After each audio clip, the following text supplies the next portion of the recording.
Kia ora tātou. No mai haere mai. Welcome to the OANZ webinar series. It's a great webinar tonight.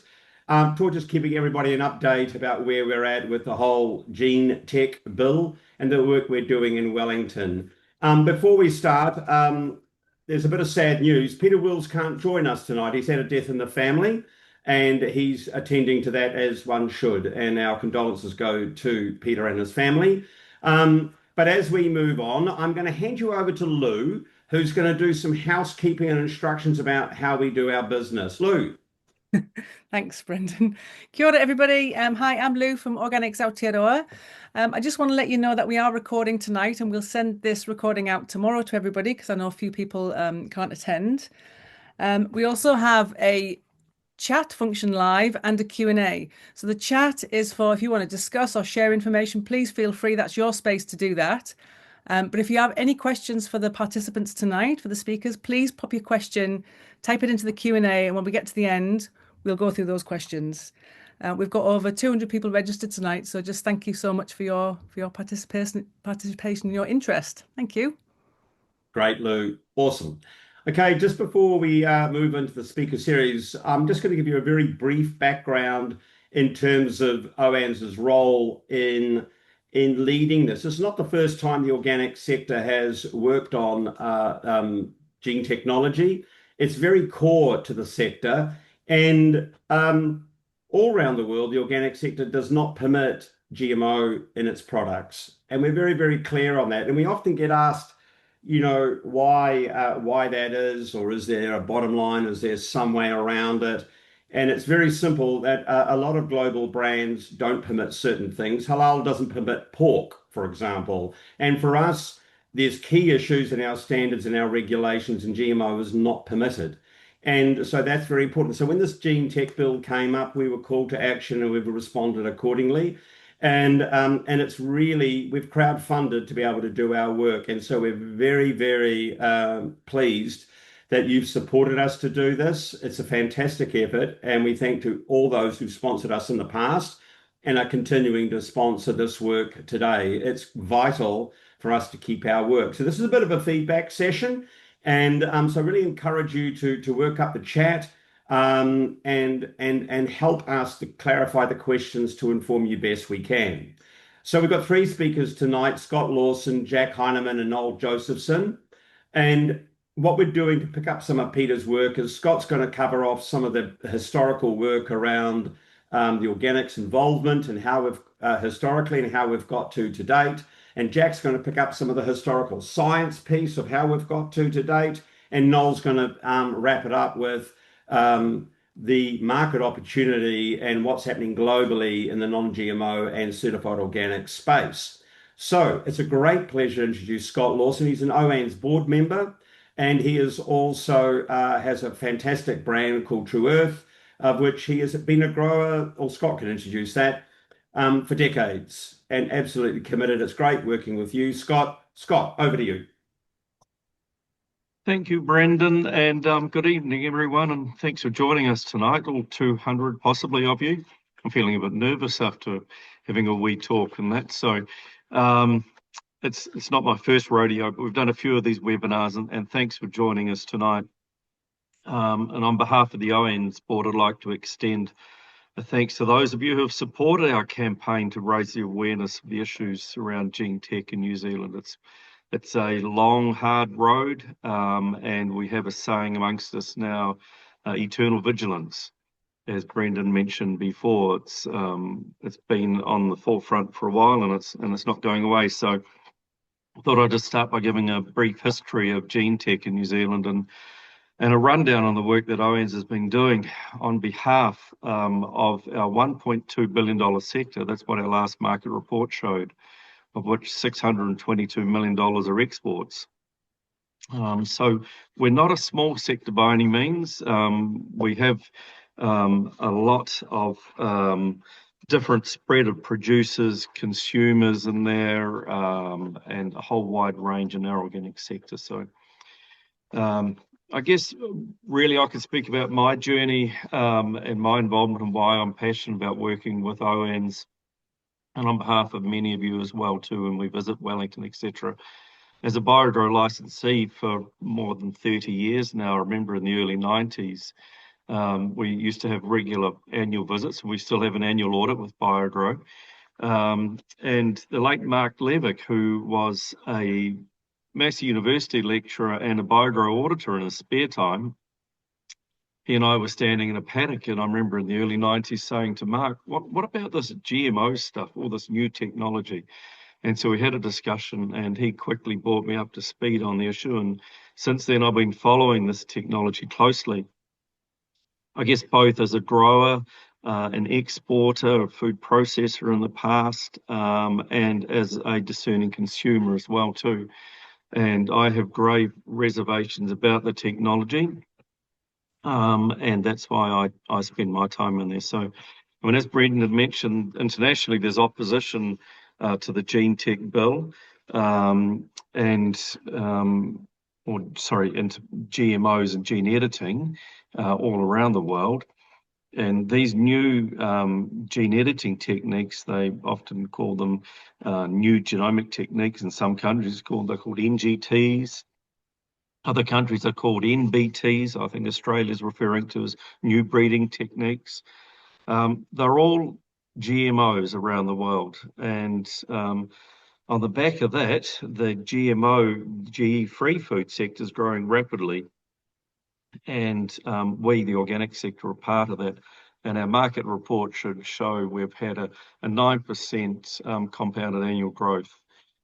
So we're doing well, and we want to continue doing well, and we can do well without the gene tech bill as it's proposed that we're concerned about. So a little bit of history, really. When this was first proposed back in the early 90s, the New Zealand set up the Has-No Act of 1996, and that was to regulate new organisms.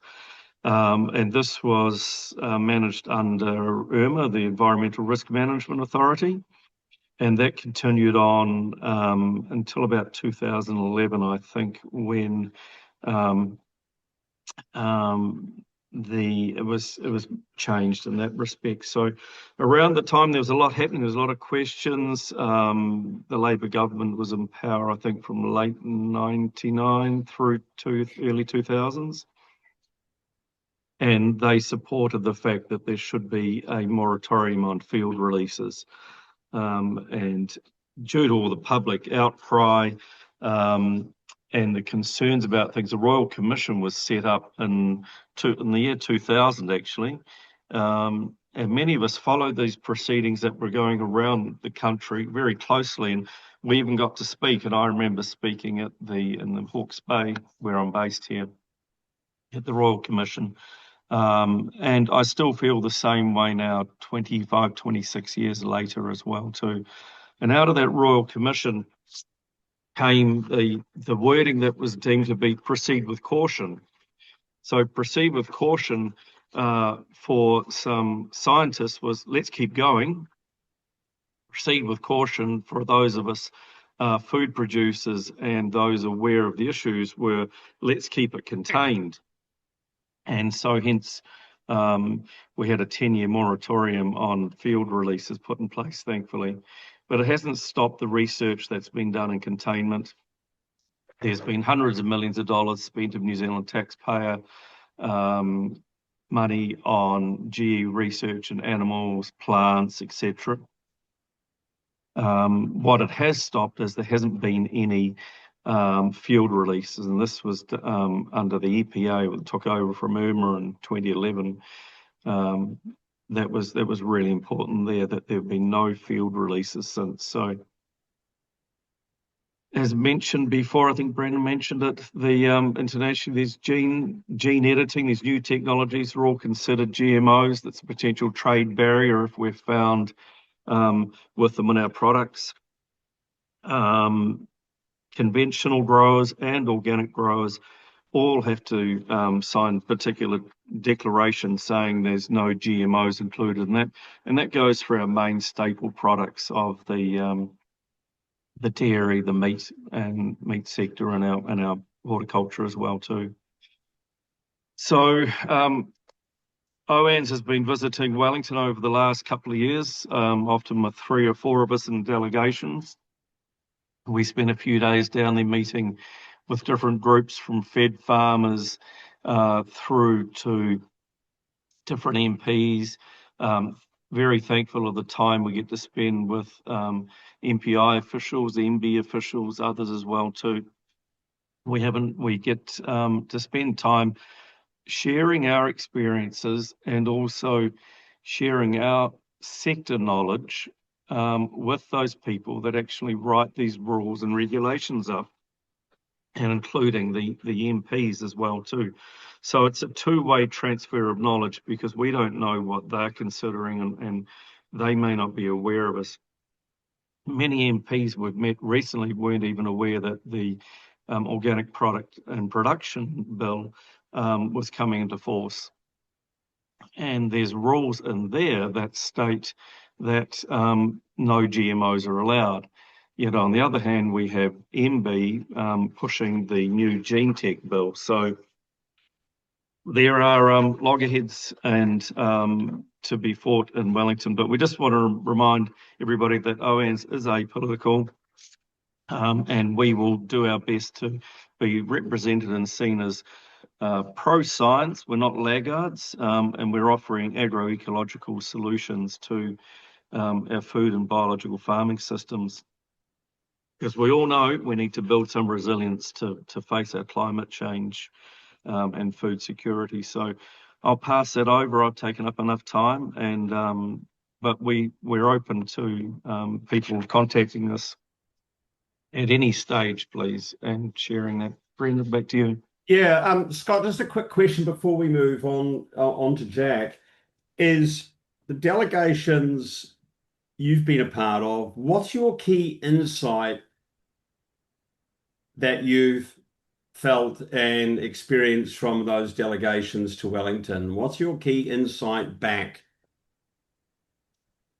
I guess one of the key insights is that people are aware of the organic industry sector, but they're not aware of just how big we are, how important we are, how variable we are as well too, and how vulnerable we are to the impact of something like this gene tech bill, because once released, there is no containment, there is no coexistence. Those have been my key insights, and the learnings. I think people that we meet that don't know a lot about our sector are actually quite open to us after a while, and Yeah. that's been my key insight, really. Oh, that's right. I think it's a really good observation. Thank you very much, Scott.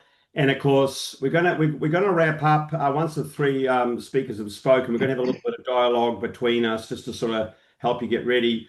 Do put your questions in, please. It's a really good chance for you to start what you're hearing if you want clarification. So it's great to now introduce you Professor Jack Heinemann from the University of Canterbury.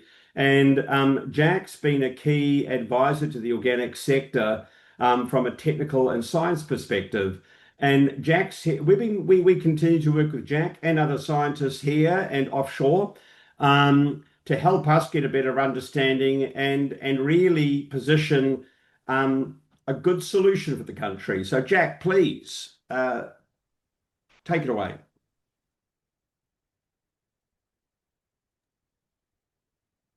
Kia ora. It's great to be here. Thanks for the invite. I'm going to try to stick to my brief, and I'm going to kick off with another view of history. So, Scott, I think we might differ on some of these details. We should have coordinated. The the history I'm going to give, as Brendan said, was scientific history, but I'm going to map that onto New Zealand's regulatory history as far as I understand it. So we know that the science of gene technology is different from the science of breeding. So when you breed or you modify species through breeding, you're acting on naturally pre-existing occurring variation to concentrate traits in a population. Gene technology differs from what we could do, those tools of the past, and which actually are delivering still solutions right now, in that we are directly intervening now with the material form of the genes in the genome. And that first ability arose in the early 20th century through the use of radiation and chemical mutagens. But the era that we call modern biotechnology is that era where we start to work directly with DNA, making changes that we specify in the DNA rather than just randomly increasing the mutation rate.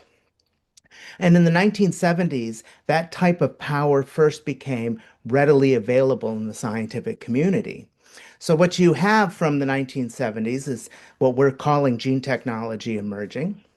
You had then following in 1978 to 1988, along with most of the rest of the world, a moratorium on field releases of organisms created using these modern biotechnologies. In 1987, though, and 1988, that moratorium lapsed. And the Ministry for the Environment created the Interim Advisory Group, which was allowed on a case-by-case basis to approve field testing of genetically modified organisms. And that was the system that predominated through to the advent of the Hazardous Substances and New Organisms Act in 1996. Following the HAZNO Act, we had some spectacular events in our history. You may have heard of Corngate, and in the very late 1990s, the nationwide suspension of licenses to universities and Crown Research Institutes, all those public agencies that were using gene technology because of a widespread non-compliance with the act. And that drove a lot of pressure to create the Royal Commission. At the conclusion of the Royal Commission, New Zealand makes the decision to ratify the Cartagena Protocol on Biosafety, which is a sub-protocol of Convention on Biological Diversity. And our Hazardous Substances and New Organisms Act was then the device that got us harmonized with the Cartagena Protocol on Biosafety. And then, as Scott has mentioned, pause for a second? Oh, yes. Sorry. Hmm? Can I just pause because your screen is actually your slides are really small. Oh, I wonder if we can change it so we can make them a little bit bigger. it's possible that we could. I could do this. Um, How's that? Perfect. Thank you so much. Sure. Great. Okay. Yeah. Apologies for that. So there's been this evolution. HAZNO has not brought in a moratorium on the uses, even the commercial releases of genetically modified organisms. And we haven't had a moratorium other than a 1-year moratorium since HAZNO that was around the Royal Commission time that gave some breathing space for that commission. Right. So now I'm more excited really about what we can do in the future than in our past, other than to draw lessons from our past. I would like to talk about what I think is the key difference between our HAZNO-based legislation, Hazardous Substances, New Organisms legislation, and what was proposed in the Gene Technology Bill. And this figure comes from the MB itself in their press releases at the beginning of the launch of the Gene Tech Bill. And they describe HAZNO as legislation that manages or prevents adverse effects. And they said that the Gene Technology Bill was a change because it would manage risks. Now, for many of us, that difference between adverse effects, managing adverse effects, and managing risks is sounds like an Orwellian doublespeak. After all, the risks that we're managing are those that would cause an adverse effect on something that we care about. We would care about the environment, health and safety of people, the economy, public health, and Maori culture. So how do they see as it different to manage adverse effects from managing risks? And on this, I tried to put together a simple graphic that could kind of illustrate this difference. So I had an AI put together a little chart here, a scale of the severity of stings from various types of bees. And the bumblebee being perhaps the least vicious of the types of stings you can get, all the way up to ultimate pain from these kinds of things like a tarantula hawk, which I've never heard of. Okay. Now, what the Gene Tech bill does is it says a bumblebee can never cause enough harm for us to have to deal with an adverse effect. We can, just on the basis of the venom of the bee, determine that it will never be an issue. So we don't have to regulate the bumblebee. Because the tarantula hawk can create such great pain, we may have to regulate a tarantula hawk. So in this way, they are not really managing risks. They're managing hazards. Each of these things is a hazard, but they would manage the hazards rather than the risk. And this is, for me, the fundamental flaw in the gene technology bill. Because in a risk assessment, what you are really trying to do is look at the contextual, the context in which that hazard exists. And only if you consider that context can you truly manage the risk. So for example, and you'll see some changes here, let's just focus on the bumblebee, the mild sting from the venom of a bumblebee. And we might say that for a healthy adult in a garden, low concentration of bumblebees, they're just around to pollinate, the potential harm caused by that bumblebee to this healthy adult is negligible. That assessment might change a little if it's a ground nest of bumblebees, say on a university campus.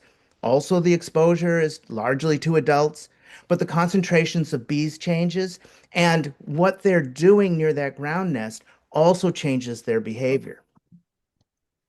Oop. Oh my God. I tried to set a timer, and I'm completely terrible at this. All right.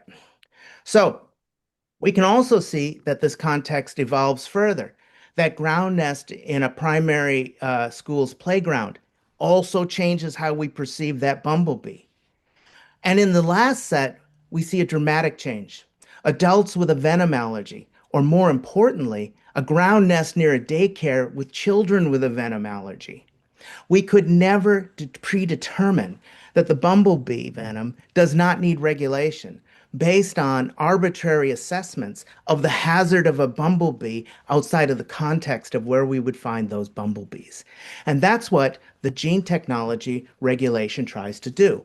It takes types of gene technology techniques called SDN1s, 2s, and 2 pluses and 3s, and tries to say that some of them, the 1s and the 2s, would never be in a range that need to be regulated. And therefore, they can be predetermined for their risk and taken out of regulatory scope. The HASNO legislation doesn't do this. And in that way, HASNO is actually a tiered risk regulation framework, whereas the Gene Tech bill, though it describes itself as a tiered regulatory framework, is really just a hazard management plan. So under these two different frameworks, HASNO and the Gene Tech bill, we get the same benefits, but very different harms. Under HASNO, we can already use all gene technologies in containment, a risk mitigation strategy. We can also, with the proper approvals, test them in field trials, and HASNO provides a pathway for commercial release into the environment, medicine, food, and fermenters, but it requires a case-by-case, context-dependent risk assessment. It requires social license.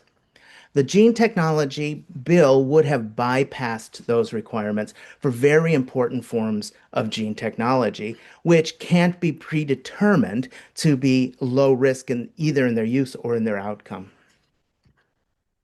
Okay. So could we have a type of win-win?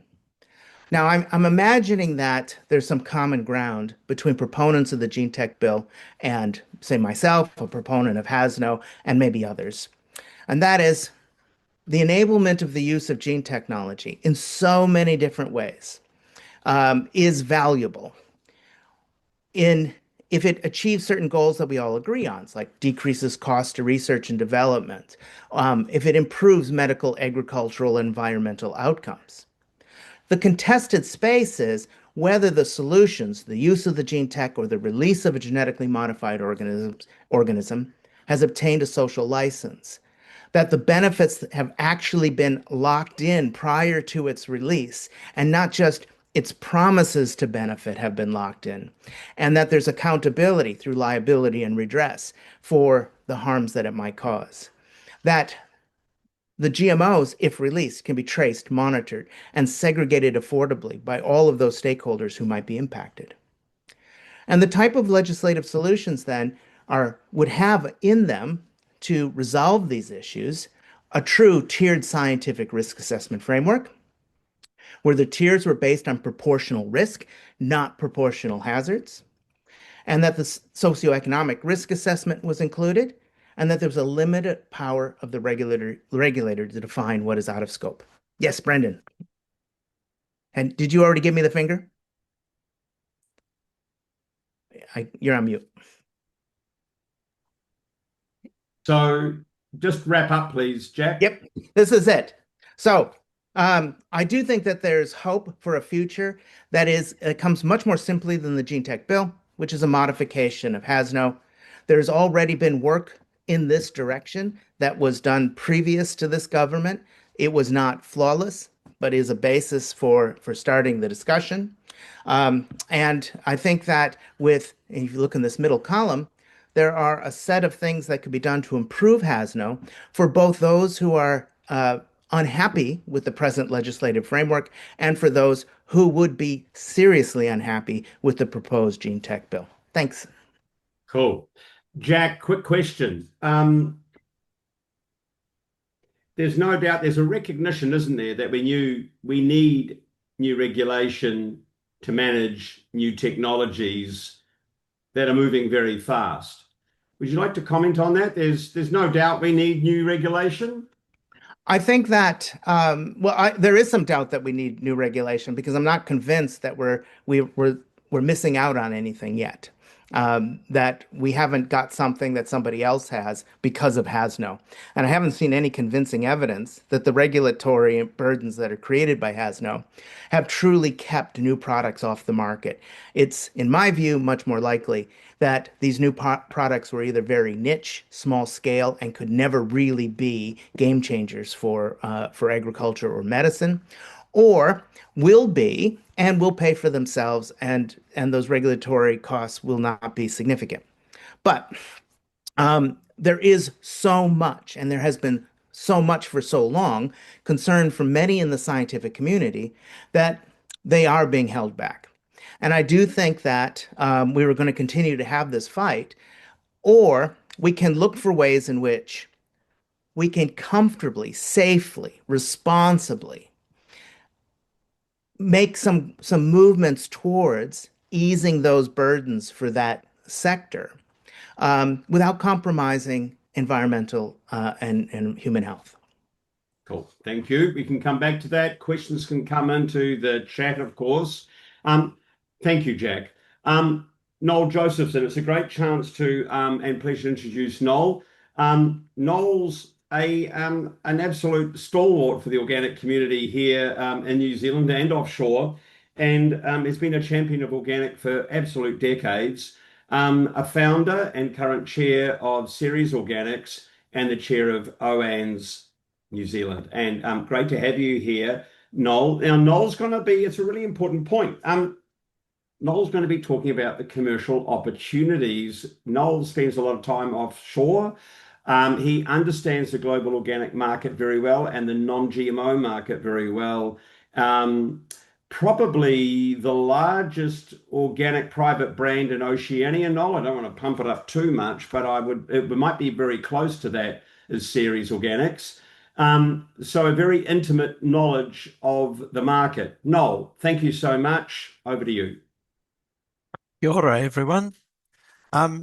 Yes, my knowledge comes from nearly or closing in on 40 years with Ceres Organics, working full-time in organics. So I wanted to start by saying, if you look at the food commodity market, the price is set by conventional food, or we might call it in food from industrial agriculture. Genetically modified food is always at a discount to that market price. Organic food is always at a premium to that market price. So that already starts to speak about where we should be. If we think of ourselves as a trading nation, we know the figures given are typically something like we're a nation of 55 million people, but we produce food for 50 million people. In other words, we've got to find a market for it. We produce high value premium food. And so we already are pointing towards the higher end of the market. We could ask, who buys genetically modified food? The studies vary depending on how the question's worded and by region, by country, but it's anywhere from 20 to 45% of people, of consumers, actively avoid genetically modified food. The rest don't actively choose it. It's actually a very small proportion, very small percentage that actually choose it. Most of the other people are choosing on price. So we could say, well, what happens when a purple tomato comes along, which has extended shelf life and enhanced nutrition? Well, neither of those are a strong enough factor to sway people to buy. It would make very little impact on the market. So to get people to buy, you would have to have a health claim or a social, or be solving a social or environmental problem. So we know that, for instance, with when we see GE ryegrass, or this modified ryegrass fed to cows will reduce methane, that immediately is the selling point. It wakes people up. It starts to steer people in favor of GE. However, GE is a lot of hype and very little delivery. And as GE Free New Zealand uncovered, the results that AgResearch did on GE ryegrass, they didn't live up to the billing. In actual fact, it was a field of mixed grass species that form best. Or you just think of it from your own point of view. If you ate one food, how would your digestive system stand up to if you ate a mixed diet of food? Well, it's exactly the same for a cow. So there is no real market for GE food. So then, and we can look to North America and we can see that in their natural food market, their market structure is a bit different from ours. They have a very strong natural food market, of which organic is a subset, that's grown out of the fact that they've adulterated food with so many chemicals that it's created a counter demand. So in the natural food market, the most prevalent certification is non-GMO. There's somewhere over 100,000 products in North America that are certified non-GMO. In other words, there's an active resistance to it. So we can then say, well, what are we selling as a country? Well, we're selling on our 100% pure, clean green brand. Well, we might say, well, it's hype too, but that's not what people overseas know.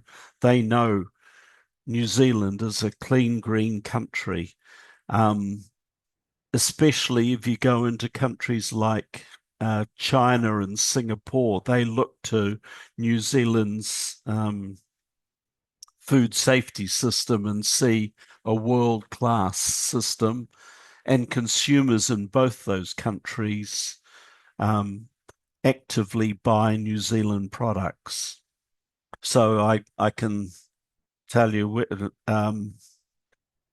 last year when I was in Singapore and talking to a buyer in a supermarket in Singapore, he couldn't believe that we would consider a gene tech bill in New Zealand. Didn't make sense to him. Couldn't understand why on earth we'd downgrade our image so much. And we all know that, but it just shows that in those markets they're very aware. So that's our brand is selling into that high end. We also know in the organic market that, and it's right across the developed world, and I can say in the last 40 years, organic food has outgrown the conventional market. And the figure that Scott just quoted, 9% compound growth for organics in New Zealand, that's far outpacing the regular market. So we're in a high growth premium market. We're totally aligned with the world. I can give you just one more statistic that came out of America recently, and it was a report on where's the fastest growth in the market. And by income, the fastest growth was actually very surprisingly the opposite of what you'd expect. It was in the lowest income households. People were earning less than $30,000 a year. That's where the highest percentage growth came from. So that starts to speak. It's a statistic. It's not a trend yet, but it starts to speak that as things get tough, people turn to what they trust and what they can really rely on. And I'd like to finish with a quote from David Downs, who's the outgoing CEO of New Zealand Story. New Zealand Story is a collaboration between the ministries in New Zealand to promote or build the New Zealand brand. And his quote is, "New Zealand's brand is a strategic asset in a trust-deficient world." So we're in the prime spot with organics. Awesome, Noel. And our advantage will only grow. Yeah, that's a ping on to my question I was going to give you. Thank you very much for that. So why would you mess with that, Noel? With your logic, you travel the world, you talk to people in markets, you buy, you sell. Why would you mess with that? What's behind that? What's your hunch? What's going on? Well, I think, well, I can't speak for the mindset of those that have been pushing the bill, but my hunch is they're caught up in the hype and not in the reality. Whereas I would say the opposite. I can't understand why they don't adopt organic and support organic more, Yeah. particularly when you find that in the EU they're very pro-organic and actively funding it and supporting it. Thank you, Noel. It's great to have that on-ground, in-market intelligence shared with us. Really appreciate that. So we're just going to spend a little time, everyone. There might be some questions, Scott for Noel, or clarification, Jack, you want just amongst yourselves. Is there anything you've listened to, Scott, Noel, or Jack, you want to just add or clarify amongst the other speakers before we go live? Or to the floor, I should say. Is there any question you want amongst each other, Jack? I want to hear from the floor. Oh, hang on. No, that's not the. Yeah, they've got one for you. Scott, is there anything you want to? There's a question in the floor, which I think would be quite good from an OANZ just to lead in where the bill is at. Scott, can you just tidy that up, please? Because it's a fundamental question. All the work we've been doing, where's the bill sitting, please? Yeah, the bill is well and truly stalled, and thankfully it's stalled because, as Jack's alluded to, it's a terrible piece of regulation, poorly thought through, etc. So the bill has gone through a first reading, select committee process, and is ready to go to the second reading. And if it was put up at the second reading, it would appear that the government would not have the numbers to pass that at the moment. So it's still on the list to be heard before Parliament finishes up for the year, pre the next election. The last we heard was it was number 39 on the order list. So unless that gets changed, it will stay in the background somewhere and hopefully will not get pushed to the forefront. Unless if it was pushed to the forefront, it would be at the risk of not being supported by cross parties. So New Zealand First has been an open opponent of the bill, and they obviously carry some numbers to get the bill across the floor if it had to be. So that is really where it's stalled at the moment by New Zealand First. So we do need to maintain eternal vigilance. I come back to that too, please. Yeah. Relentless pursuit, eternal vigilance. Right. It won't Any go other away. questions? Yeah. I've got a question for Scott. So last year, Scott, OANZ, we put out a market report that said showed that organics had popped up above 1 billion in the market size. We're now a market of 1.17 billion.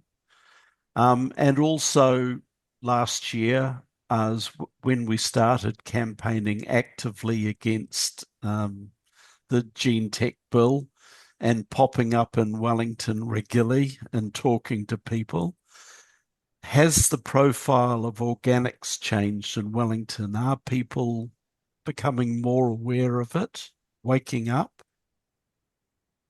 No, that's a certainty, and I think that we've done a good job of raising the awareness of not only the organic sector, but the awareness of the gene tech bill as well too.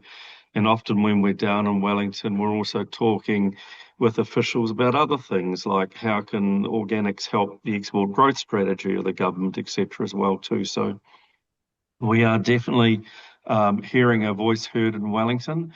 It's still surprising that, as I mentioned before, we still find some MPs and others that don't know anything about the Organic Products Bill, for instance. But hey, that's life. It's a busy world out there, and we need to keep advocating for our sector. And thank you to those people who have supported us along that way, either financially or morally or otherwise as well too. So thank you for that. Cool. All right. Any Brendan, other questions? Yeah. No, Jack. Could I jump in on that one now? No. Okay, go.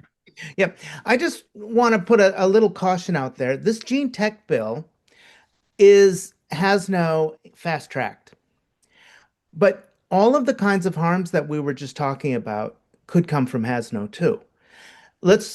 Don't forget that it's just a 3-member HASNO committee that can change the definition of what a GMO is, even under HASNO. If it hadn't been for the Sustainability Council's challenge to their decision back in, 2011, 2012, whatever it was, we would have been the first country in the world to deregulate all gene editing. And that was over a decade ago. And it was a high court that reversed that. And then it wasn't until 2018 that the European courts also upheld that decision for Europe. So all of these choices are already embedded in HASNO and have been since 1996. The difference is, though, that HASNO requires more of a regulator to achieve social license than this gene tech bill would require. But we can't just assume that all of the things that somebody might want from destroying the gene tech bill will be destroyed because that bill was destroyed. We still have to do work, including on HASNO, to achieve those ends.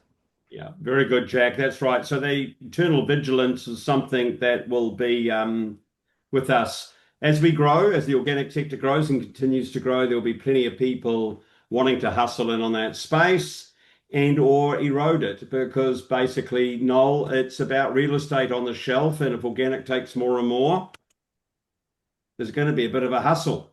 There is now. Very good. Okay, we're going to open it up, and just a little point. If you're trying to find the Q&A questions, that's where you got to put the questions. You got to press the more button on the bottom right, and poof, up will appear the Q&A question, and that's where you put your Q&A. And Lou's going to take us through that. So Lou, what have we got? What are some of the questions coming to the speakers, please?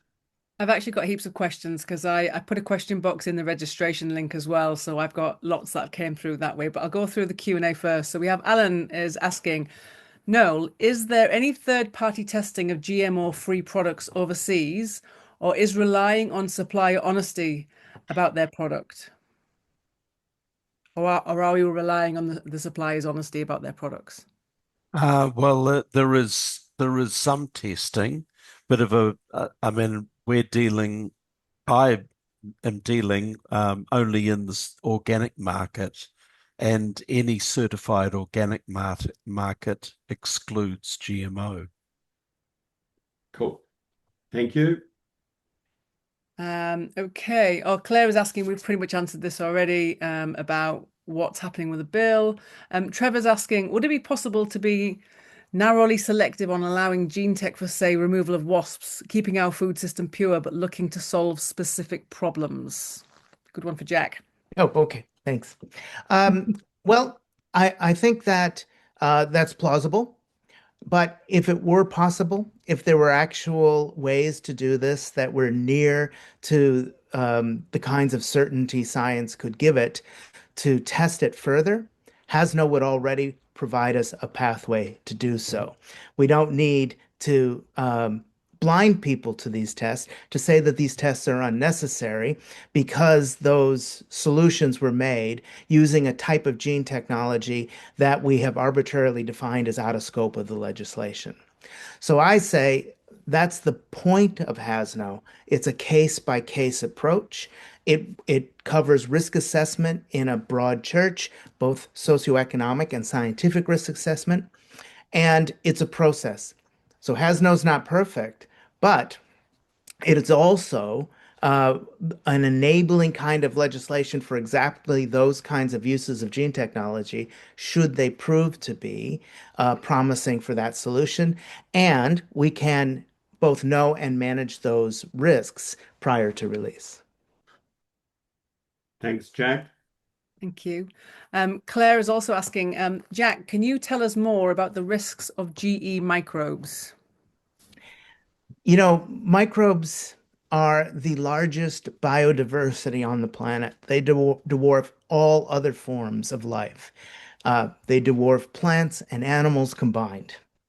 So obviously, if we start to use tools for environmental releases of microbes, and with the limited knowledge even of that biodiversity, we only know maybe 1 to 10% of the what we call species of bacteria, much less all the different kinds of microbes. We do have the potential to play with some really big cycles out there.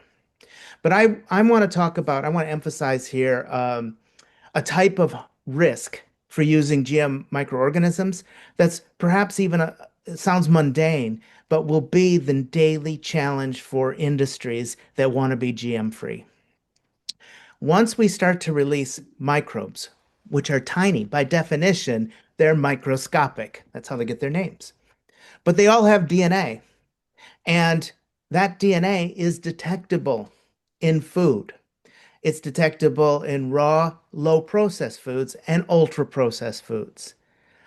So if we start to release genes that could be either regulated, gene modifications that could be regulated, or for which a regulator does not know whether they're safe but can detect them by routine testing during trade, then our products become vulnerable to trade disruptions. It is comparatively easy, as difficult as it is, it's comparatively easy to keep corn out of soybeans compared to keeping all of the airborne microbes that may have been genetically modified out of our pipeline. Yeah. So the real challenge is going to be, because of the way this gene tech bill would have worked, is that we wouldn't know what kind of modifications people were making to microbes, provided that they used certain kinds of microbes and used exempted techniques. So that would be the practical daily challenge for organic producers. Well, everyone, Jack, and it's a really good point. And Lou, I'm just going to add a little point around the work we've been doing in Wellington. I think most people on this call will realize the bill was attempted. It's moving through. It hasn't gone away, by the way. I mean, it's just it's just sitting on the edge there. No market analysis, no trade analysis, no economic analysis, nothing done by government. It's been OANZ that has, through all of you and sponsors, and the work of University of Canterbury and Jack and others that have brought the science, the economic, the legal analysis to government. And that's the only stuff existing in our country at the moment, is the work that we, the Tātou, all of us have done. So it's shocking to think that. And what Jack talks about is sort of a new phase, really, of an understanding. And there's very real economic examples globally of trade, of different testing techniques. They find things in other people's products offshore, and it becomes like a trade barrier. Even though they're certified organic or otherwise, they can detect microbial activity, and we don't know where it comes from exactly, because it's either in the air or in the water, blown into pollen in packaging. It's complicated. And hence why we, as Noel so eloquently expressed, it's not a very smart move for us. Back to you, Lou. Lots of other questions? Yes, I do. I've got a great question from Malkiat Singh. He's asking, if I were to stand as a candidate in the next general election, what would the ask be from the organic sector? What would we ask him? Maybe for Scott and Noel.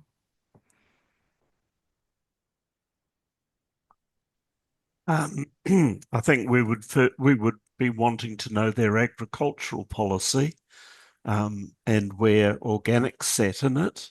And we'd also want to know their stance on genetic modification. Those would be the two big things. Anything to add, You Scott? might have to, yeah, Scott.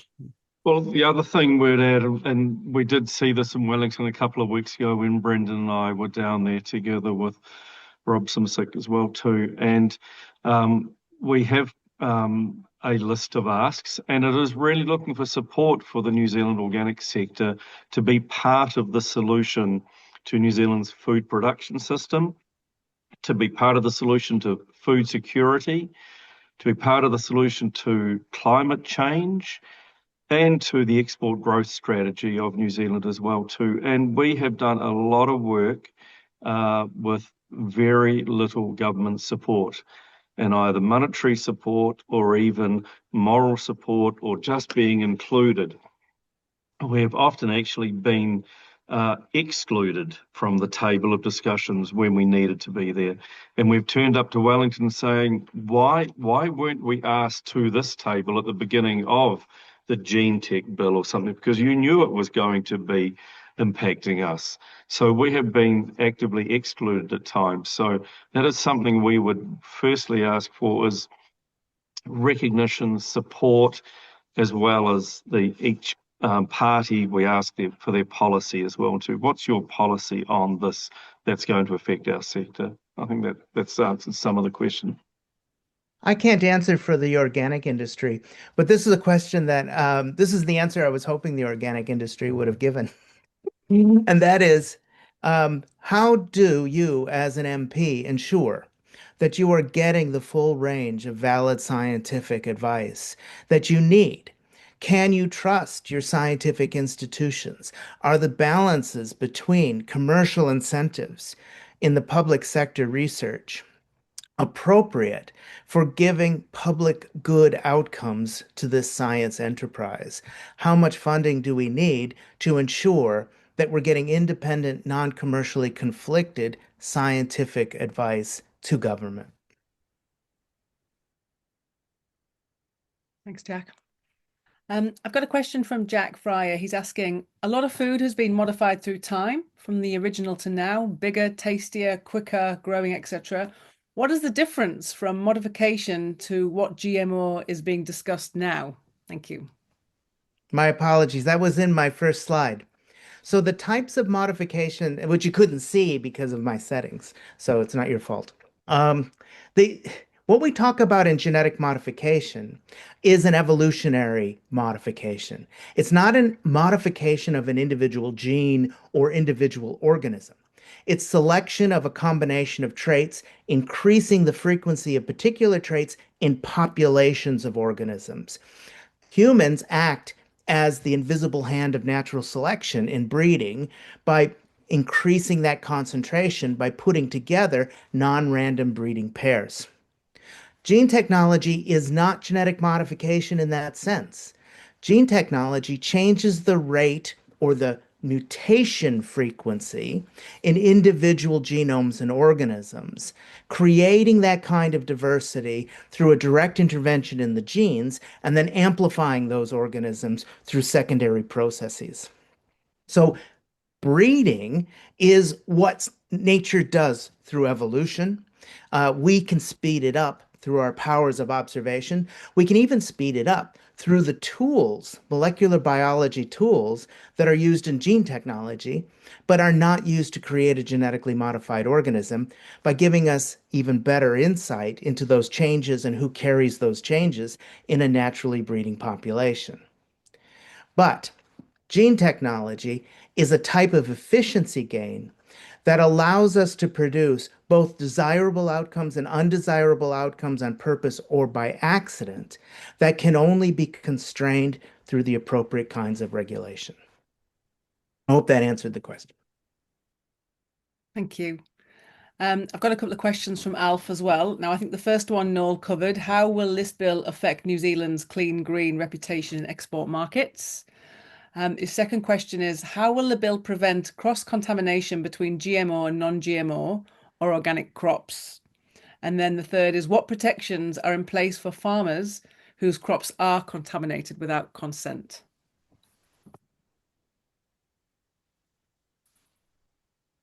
Brendan, do you want to take that, or shall I chime in there and say? Well, I'll support you. Scott, you're on the panel, not. We're very disappointed in the fact that there's no civil liability clauses in place if something was to get out and the proponents or those who release the technologies couldn't be held to account. That's really concerning. And the issues of segregation, both in the field and post-harvest, labelling, liability, traceability. These are the key things that OANZ is pushing for. So, yeah. And I could add also that the bill overrides Northland and Hawke's Bay that have created GE-free zones. Yeah, absolutely. I'm just going to do one more question from our registration questions, and it's from Setha. Thanks for helping us keep us all informed and together on this issue. I look forward to a clear plan on what we might do to kill the bill. So I think from this, I want to ask, is there anything else the public can be doing right now to keep this attention front of mind. I'm happy to chime in here. I just think keep up the work with your local MPs, keep speaking to them, keep reinforcing, because some of them will not know the details of the bill. They would never have heard of the issues associated with it. Share it widely with your friends, your colleagues, your workmates, socialise it. The socialisation of the impact of the bill has not been done, and that's one of our main concerns. We NZ Inc. have not had this discussion. This was being pushed on us by the mandate of the national government saying in their election manifesto, this is what they were going to do. So Judith Collins released the bill, passed it on to Shane Retty, and there's another change there as well too now. So that's our main concern. Socialise it, talk about it, the issues with people, and canvass your local MPs and get active. There's plenty of groups you can join and to share the knowledge and to spread the issues that we see as an organic sector that are facing us with this tech bill. Thank you. And just to support Scott there, everyone needs to project a really positive future for the country. And we believe that organic is really part of that. We really demonstrate, as has been articulated by the speakers, everybody has an opportunity to talk not only, so the GE thing is quite a defensive strategy from us. It's really protecting, but we need to project really what we want and how we want that and the benefits of being organic. And as has been presented in our market reports, it's all on our OANZ website. There's a lot of great material there to use. Fastest growing multi-food sector in the world. New Zealand's right with that at 9% growth. But it's not just about growth, it's a great social movement. And the principles, if we recall, are about, fairness, care, ecology, and health. So, yeah, really important for us to be really proactive about what we do want. Back to you, Scott. Thanks, Brendan. One thing I apologise I failed to share, and it was a really pertinent piece of work that OANZ commissioned with NZIER, was the economic impact of this gene tech bill as well too. And when we've been talking with people in Wellington, officials and otherwise, and MPs, they'll often say, where's the regulatory impact statement on this? What impact is this going to have? Surely that somebody's done some economic analysis on this gene tech bill. The only people that have done the work is the organic sector through publicly raised money that we commissioned a report with NZIER that said there's an economic impact of from here to here. It's huge, potentially.